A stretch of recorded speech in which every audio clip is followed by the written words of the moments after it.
Assalamualaikum warahmatullahi wabarakatuh.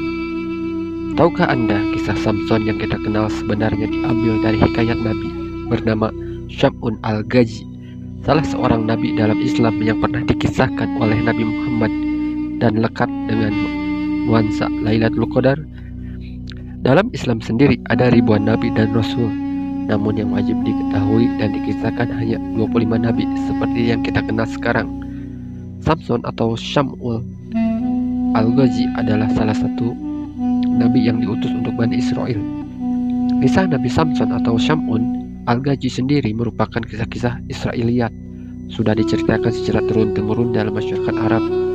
Dinukil dari buku Syam'un asal muasal Lailatul Qadar 2016. Dikisahkan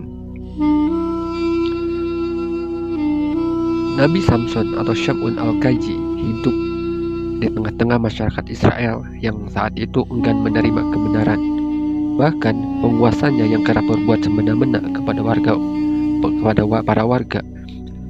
Kedua orang tua Samson pun berdoa kepada Allah agar kelak diberi seorang anak yang kelak akan berguna dan menolong Israel dari kezaliman dan kesombongan para raja atau penguasa.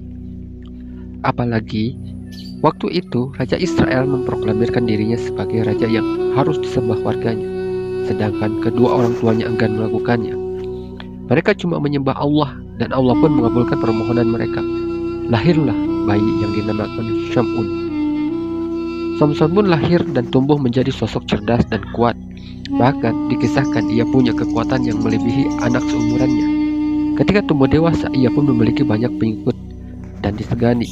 Ia pun menjadi hakim, tapi kerap enggan menyetujui kezaliman yang dibikin para pembesar maupun penguasa Israel. Bahkan kerap menghukum orang-orang yang berlaku tidak adil ataupun menuhankan sang raja. Ia pun dimusuhi. Berkali-kali pula Samson ini hendak dibunuh, tapi gagal karena serdadu yang dikirimkan atau tentara yang dikirimkan tidak mampu menandingi kepiawaian atau keahlian Samson dalam bertarung. Ia diberkahi tubuh sekuat baja, gerakan selincah angin hingga sulit dirobohkan. Hingga suatu ketika para pembesar Israel membujuk istrinya untuk mencari tahu apa sumber titik lemah Samson. Akhirnya ia pun ditangkap setelah ia diperdaya istrinya sendiri. Samson pun disiksa dan ia berdoa kepada Allah, jika ia diberi kekuatan oleh Allah maka akan dihancurkannya orang-orang zalim ini yang telah membuat kezaliman.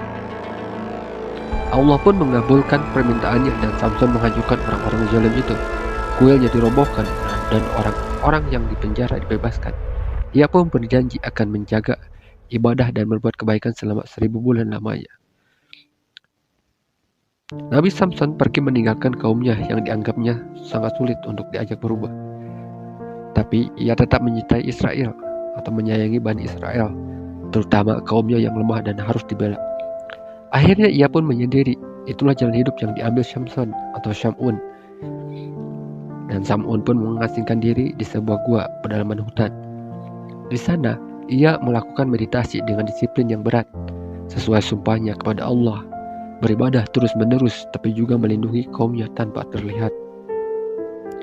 Dan apabila ia mendengar adanya praktik kezaliman, penguasa atau bangsa penjajah asing pada Bani Israel, ia akan menghancurkan kejahatan itu pada malam hari dengan sekejap. Ia jadi sosok pahlawan misterius bagi Bani Israel. Ia pun memilih menjaga kaumnya sendirian dan tidak ada yang tahu, hingga ia pun dikisahkan tidak punya pengikut hingga wafat. Kisah Lailatul Qadar. Kisah Samson atau Syam'un ini turun-temurun sejak zaman sebelum Rasulullah. Dikisahkan oleh Ibnu Katsir dalam Qisasul Anbiya atau kisah para nabi. Suatu ketika Nabi Muhammad mengisahkan sosok ini ketika para sahabat sedang berkumpul. Beliau pun mengisahkan kepada para sahabat tentang sosok seseorang yang di padang mahsyar kelak. Seorang nabi dengan kekuatan besar dan memiliki kebaikan setara lebih dari 1000 bulan. Sosok itu adalah Syam'un al-Ghazi. Tapi ketika kelak di padang mahsyar, cerita Nabi, ia sendirian dan tidak punya pengikut, tapi ia berada di surga. Bagaimana cara bisa berbuat kebaikan seperti Syam'un? Tanya para sahabat. Lantas malaikat Jibril pun datang dan memberitahu Nabi, umat beliau nantinya bisa juga mendapatkan hal tersebut dengan ibadah di malam Lailatul Qadar, ibadah dengan pahala setara 1000 bulan, seperti kisah Nabi Samson atau Syam'un al-Ghazi. Wallahu a'lam bishawab. Wassalamualaikum warahmatullahi wabarakatuh. Semoga bermanfaat dan jadi amal jariah kita.